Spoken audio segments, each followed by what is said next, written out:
Fala galera, belezinha? Eu sou o Fábio e eu tô de volta depois de mostrar pra vocês a grande e histórica rivalidade entre as seleções do Brasil e do Paraguai, que começou fora de campo com a famosa Guerra do Paraguai ou da Tríplice Aliança, e depois passou pra dentro das quatro linhas, com direito à final de Copa América e até decisão de vaga pra Mundial. E que se você quiser saber um pouco mais, é só clicar aqui em cima nos cards, porque mano, essa é a série dos clássicos pelo mundo, que volta agora com um novo capítulo brasileiro muito pedido por vocês aqui no canal, principalmente pelo inscrito Arthur Legal.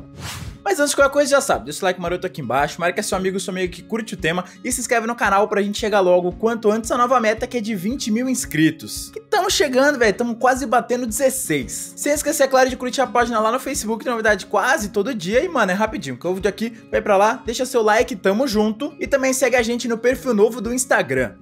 Porque hoje é dia de falar sobre um dos clássicos mais saudosistas do nosso futebol, vindo diretamente do interior de Minas Gerais, com essa rivalidade se iniciando lá em 1912, fazendo parte do primeiro teste da loteria esportiva do Brasil, só que depois chegando a ficar quase 5 décadas longe da elite estadual, entre 1970 e 2019 para ser mais exato, retornando bem na temporada passada, mas que logo voltou a não acontecer a partir desse ano, já que um deles foi novamente rebaixado. Trata-se do grande e curioso clássico Tutu, o duelo entre os mineiros do Tupi e do Tupinambás.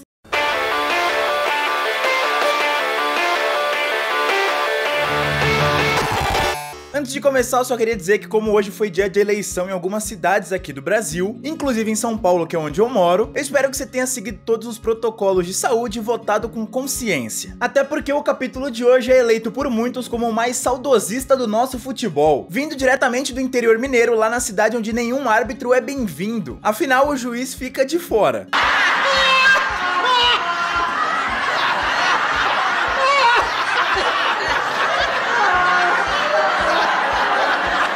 Brincadeiras à parte, Juiz de Fora é um município do interior do estado de Minas Gerais, que fica lá na zona da Mata Mineira, na parte sudeste da capital do estado, contando com uma população estimada em pouco mais de 560 mil habitantes, sendo então o quarto mais populoso de Minas e o 36º do Brasil, sendo também muito importante no cenário estadual e nacional, já que faz parte do eixo industrial das cidades próximas à BR-40 e BR-116, e também por servir de casa para um dos clássicos mais antigos do nosso país, onde de um lado nós temos os alvinegros do Tupi Futebol Clube, que também é chamado de Galo e foi fundado no dia 26 de maio de 1912, e de outro o Tupinambás Futebol Clube, ou Beata, Leão do Poço Rico, que veio 6 meses antes do maior rival, no dia 15 de agosto de 1911, com esse que é um dos principais clássicos do futebol mineiro, começando no dia 18 de agosto de 1912, com um empate em 1 a 1, com esse empate forçando uma segunda partida, disputada uma semana depois, sendo agora vencida pelo Tupinambás por 1 a 0. E embora fora da cidade poucos conheçam, o Beata, o Leão do Poço Rico, que ficou décadas fora do futebol profissional, a rivalidade com o Tupi já foi uma das mais intensas do Brasil, sendo muito relevante até o fim dos anos 60. Isso porque, pra quem não sabe, até esse período, o Campeonato Mineiro não abrangia o estado todo, não contava com equipes de toda Minas Gerais. Nisso existiam o Campeonato da cidade, na região da capital Belo Horizonte, e o de Juiz de Fora para essa turma da Zona da Mata, onde nesse período de disputas locais,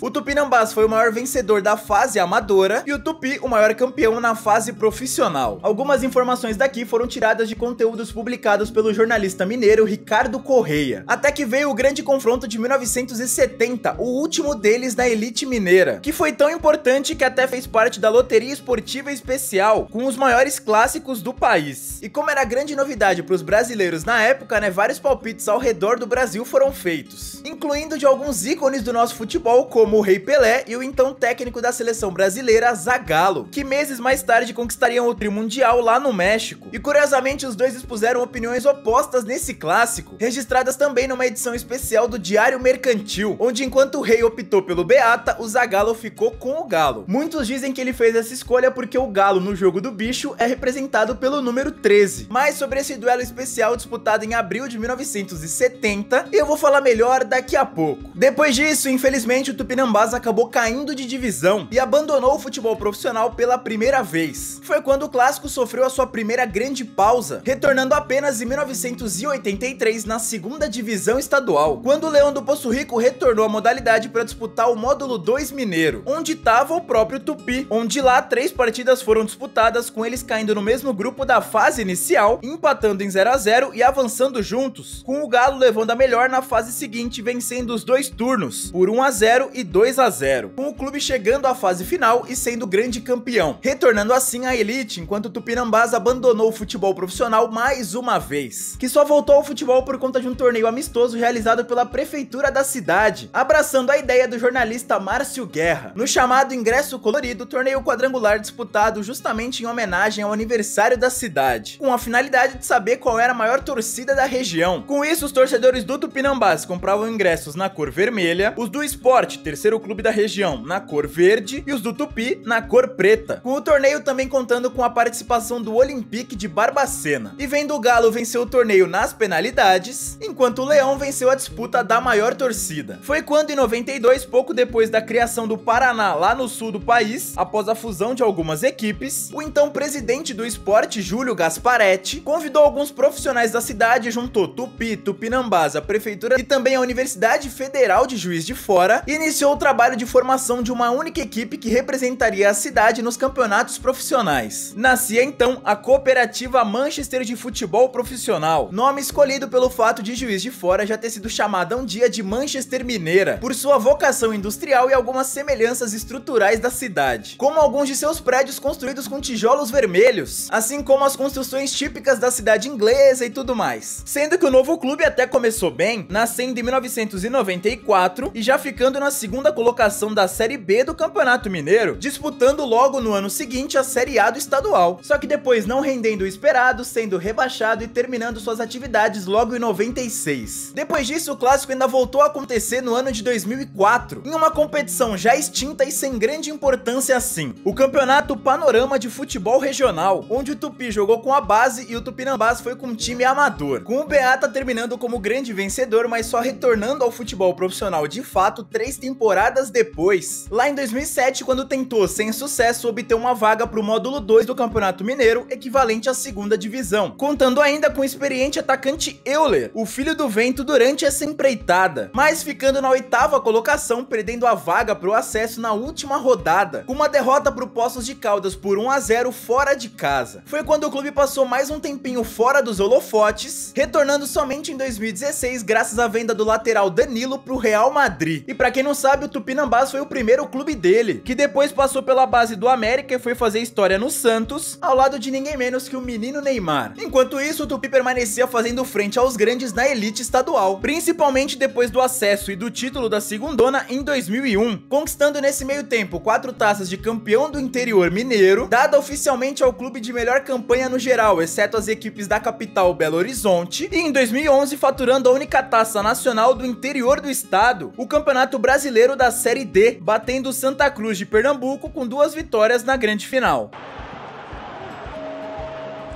No minuto seguinte, Henrique recebeu livre e chutou cruzado. Era o gol do título. PH.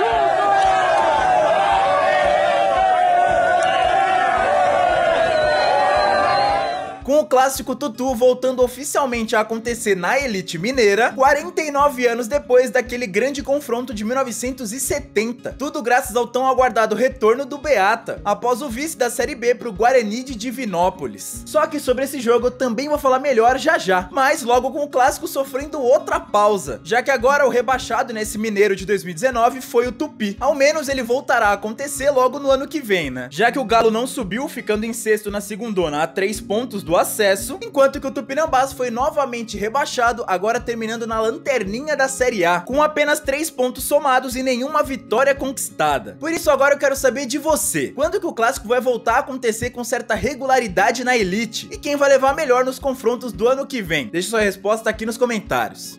Porque agora chegou aquela hora bacana da gente saber quem leva melhor sobre quem. E pra começar, vamos aos títulos onde a vantagem é do Galo, que já começa levando a melhor nos torneios municipais, com 24 a 11 no Citadino de Juiz de Fora, e depois empata no torneio início de Juiz de Fora, agora em 17 a 17. Passando essa vantagem pro nível estadual, com 6 a 0 no Campeonato Mineiro do Interior, 2 a 1 na Série B do Mineiro, 1 a 0 na Taça Minas Gerais e 1 a 0 na Supercopa Estadual. Já a nível nacional, o Tupi ainda possui possui uma taça da Série D do Brasileirão. Já quando o assunto é histórico de confrontos, a vantagem continua com as mesmas cores, porque no total são 282 partidas entre eles, com 131 vitórias do Tupi, 82 vitórias do Tupinambás, além de 69 empates. E dentre todos esses duelos, é claro que existem aqueles mais marcantes, certo? E pra hoje decidi pegar justamente as duas últimas partidas entre eles pela Elite Mineira, o campeonato estadual que passou nada menos que 49 anos sem ver esse clássico na primeira divisão, né, na Série A. Então, sem enrolar mais, vamos a eles.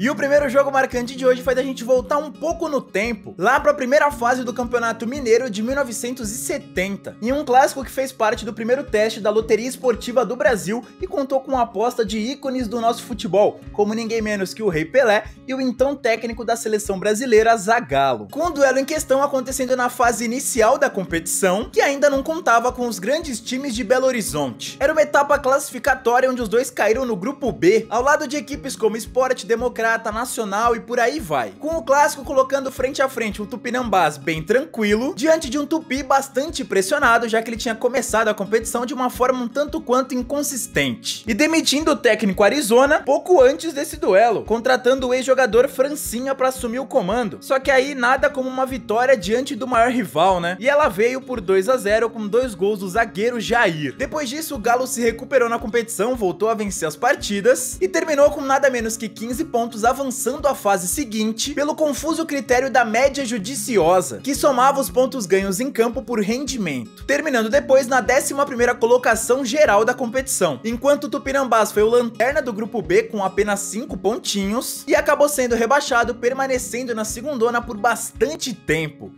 Até que, como eu já disse, quase 50 anos depois, o clássico enfim voltou a acontecer na Elite Mineira, agora na 105ª edição do campeonato estadual. Tudo graças ao acesso do Tupinambás na temporada anterior, com ele terminando em segundo no módulo 2 de 2018, perdendo a final para o Guarani de Divinópolis. Com o BA tá começando muito bem nesse retorno, reestreando fora de casa com uma goleada por 5-1 sobre o Vila Nova, e depois logo medindo forças com o maior rival, que na primeira rodada, na rodada inicial, tinha empatado com o Tombense. E lá no segundo jogo daquela competição, bem na fase classificatória, aconteceu um clássico quente com direito a 2 expulsões, com o Leão do Poço Rico levando a melhor graças ao gol decisivo de Giovani, marcado aos 33 minutos do primeiro tempo. Depois disso, o Tupi foi de mal a pior, chegando a amargar a lanterna da competição a partir da 7ª rodada e terminando o Mineiro justamente na última colocação com apenas 4 pontos somados e nenhuma vitória, amargando assim o rebaixamento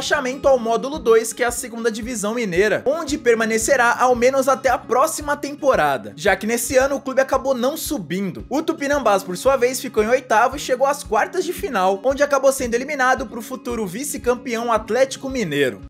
Bom, galera, por hoje é isso, espero que vocês tenham gostado. Um clássico curioso aí, bastante saudoso, como eu falei no início, e foi sugestão de um inscrito. Então, se você quiser dar sua opinião aí, né, escrever um pouquinho mais, contato mais direto, vai lá no Instagram ou deixa a sugestão de tema aqui nos comentários, porque eu leio todos. Eu posso não responder, mas eu tô lendo todos e anotando bonitinho. Não só pra essa série, mas pra todas as outras do canal, as 2 de quarta-feira principalmente. Então é isso, é nóis, tamo junto, não vou me alongar não. Como é de praxe, no final vou deixar a playlist dos clássicos pelo mundo, pra você assistir aí todas as rivalidades que eu já abordei nessa série. Tem clássico nacional, como foi o caso de hoje, clássico internacional, como vai ser o da semana que vem, e também entre seleções, como foi o da semana passada. Então é isso, é nóis, vou ficando por aqui. Já, mano, segue a gente lá no Instagram, se inscreve aqui no canal pra dar aquela forcinha, divulga pros seus amigos também pra ajudar, e se você ainda puder, fique em casa, que essa segunda onda aí tá vindo com força.